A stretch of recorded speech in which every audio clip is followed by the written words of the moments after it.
বন্দ্যোপাধ্যায় ৩রা এবং ৪ঠা ডিসেম্বর মুর্শিদাবাদে ছিলেন। তার ১৬ দিনের মধ্যেই দুজন সংখ্যালঘু মুসলিম তৃণমূল নেত্রী দল ছেড়ে দিলেন। তাদের মধ্যে একজন বলেছেন, শাহনাজ বলেছেন, এটা চোরেদের জেলা পরিষদ, মুর্শিদাবাদের কথা। ডাকাবুকো শাহনাজ বেগম চলে গেলেন কংগ্রেসে, মানে ঘরে ফিরলেন। আর মমতা বিবি তিনি যাচ্ছেন হুমায়ুন কবির যে দল এখনো তৈরিই করেননি সেই দলে। অবস্থাটা পাবো। আজ নতুন দল তৈরির প্রস্তুতি সভাতেই বোমা ফাটিয়ে বসেছেন ভরতপুরের এমএলএ হুমায়ুন কবির, যে কথাটা অনেক দিন ধরেই বলে যাচ্ছেন অধীর চৌধুরী, মোহাম্মদ সেলিমরা। আমাকে বলছে বিশ্বাসঘাতক আমাদের রাজ্যের মুখ্যমন্ত্রী। ওনার মনে ছিল না 2024 সালের লোকসভায় দুটো সিটের ভোট ছিল 7ই মে 2024, মুর্শিদাবাদ আর জঙ্গিপুর। আর বহরমপুর সিটের ভোট ছিল 13ই মে। 1 মে মমতা ব্যানার্জি মালদানা উত্তর দিনাজপুর কোথা থেকে প্রচার করে হেলিকপ্টারে বড়ুয়াতে নেমেছিলেন। তখন আনুমানিক 4টে বাজে বড়ুয়া একটা মাঠে। আমি সেখানে ছিলাম। দিদির দলের সেই বিধায়ক আজকে স্পষ্ট করে দিচ্ছেন সব ধর্মেই কিছু গদ্দার থাকে। কাউকে কিছু না বলে মমতা বন্দ্যোপাধ্যায় আপনি আমাকে আলাদা করে ডেকে সেদিন কি বলেছিলেন, হুমায়ুন আমার যে আইপি রিপোর্ট আছে তাতে আজকের দিনে তাহেরও 30 থেকে 35 হাজার ভোটে পিছিয়ে আছে, হারছে। আর ইউসুফ তো প্রায় 80 থেকে 1 লাখ ভোটে পিছিয়ে আছে, অধীরই আবার জিতছে। তোমাকে যেভাবেই হোক ইউসুফ পাঠানকে আর আবু তাহের খানের সিটটাকে জিতাতে হবে। সেদিন মনে ছিল না, আজকে আপনি আমাকে বলছেন গদ্দার। সব ধর্মেই কিছু গদ্দার থাকে। হুমায়ুন কবিরকে দিয়ে বললেন যা করতে হয় করো, আমার কিন্তু ইউসুফকে জিতাতে হবে, অধীরকে হারাতে হবে। কিছু কুলাঙ্গার থাকে। আপনার কথা শুনে ওখানে 5টা আগেই আপনি হেলিকপ্টারে চাপলেন।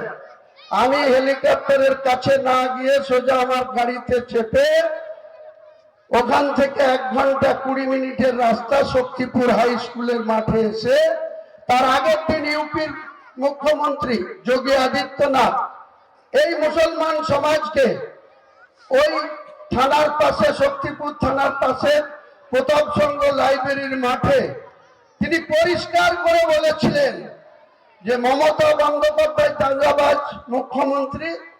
আর আমাকে উদ্দেশ্য করে বলেছিলেন এটা যদি ইউপি হতো এখানকার দাঙ্গাবাজ এমএলএ কে আমি উল্টো করে টাঙিয়ে সিধা করতাম, 7 জনের দাঙ্গা করা ভুলে যেত। আপনি ইউপির মুখ্যমন্ত্রী, মুর্শিদাবাদের মতো জায়গায় দাঁড়িয়ে 70% মুসলমানের জায়গায় দাঁড়িয়ে মুসলমানদেরকে আপনি উল্টো করে টাঙাবো বলবেন। আর পরের দিন যখন আমি বলেছিলাম ওই মমতা বন্দ্যোপাধ্যায়ের কথা মতো যে এখানে 30% আপনারা আছেন আর আমরা 70 আছি, আপনি যদি বেশি পাঙ্গা নেন, আমাকে যদি উল্টো করে টাঙাতে যান, আমি ইচ্ছা করলে 2 ঘন্টার মধ্যে আপনাদের ভাগীরথীতে ঝাঁপ দেওয়া করাতে পারি। কিন্তু একটা কেউ করেছি কি? করিনি। আর এই মমতা ব্যানার্জি যিনি এই বাংলাকে নতুন বাংলা গড়েছেন বলে দাবি করে, এ বাংলায় হিন্দু মুসলমান সকলের নেত্রী বলে দাবি করে, ধর্মনিরপেক্ষ নেত্রী বলে তিনি যার পরিচয় দিয়ে থাকেন, সেই মমতা ব্যানার্জি আমাকে হারানোর জন্য, মোহাম্মদ সেলিমকে হারানোর জন্য হিন্দু মুসলমান দাঙ্গা করিয়ে এ মুর্শিদাবাদ জেলায় হিন্দুদেরকে ভয় দেখিয়ে বিজেপি দিকে ঠেলে দেওয়ার খেলা খেলেছিল। সেটা তার দলের বিধায়ক, সে আজকে সকলের সামনে বলছে এবং সে চ্যালেঞ্জ করছে যে ক্ষমতা থাকে মমতা ব্যানার্জি আমার সামনে এসে বলুক যে আমি মিথ্যা কথা বলছি। আজকে আপনি কাজের সময় কাজী, কাজ ফুরালে কাজী। আজ হুমায়ুন কবির গদ্দার। কি গদ্দারি করেছে আপনার সঙ্গে? প্রকাশ্য আনুন। হিম্মত থাকলে আপনি 1 to 1 মিডিয়ার মাধ্যমে বসুন। আপনি আমাকে প্রশ্ন করবেন, আমি উত্তর দেব, আর আমি আপনাকে প্রশ্ন করব, আপনি উত্তর দেবেন। সেই দিন আমি বলেছিলাম আমি হারার পর যে মমতা ব্যানার্জি দাঙ্গা লাগিয়ে বিভাজনের রাজনীতি করলো, আজও সেই কথা বলছি। মাঝখানে নতুনত্ব কি হলো? যারা দাঙ্গা করিয়েছিল তাদেরকে স্বীকার করলো। যখন 27 অক্টোবর 2025 ইলেকশন কমিশন 12টা রাজ্যের এসআর এর কথা ঘোষণা করলো, সেদিন আপনি বলেছিলেন এসআর করতে দেব না, এসআর বাংলায় হবে না। 4 নভেম্বর থেকে গোটা 12টা রাজ্যে এসআর চালু হয়েছে। ইলেকশন কমিশনের কথা মতো আপনার আইসিডিএস এর কর্মী, পঞ্চায়েত কর্মী, প্রাইমারি স্কুলের মাস্টার, অন্য কর্মচারীরা এসআর করেনি। বাংলার মানুষের কাছে আপনি মুখ্যমন্ত্রী হয়ে বসে আছেন। আজকে ওয়াকফ নিয়ে কে বলেছিল যে ওয়াকফ আইন মানব না, ওয়াকফ নিয়ে কোনো আন্দোলন করার দরকার নেই। আমি মমতা ব্যানার্জি থাকতে কেন্দ্রের ওয়াকফ আইন আমি মানছি না, মানব না। কে মেনেছে?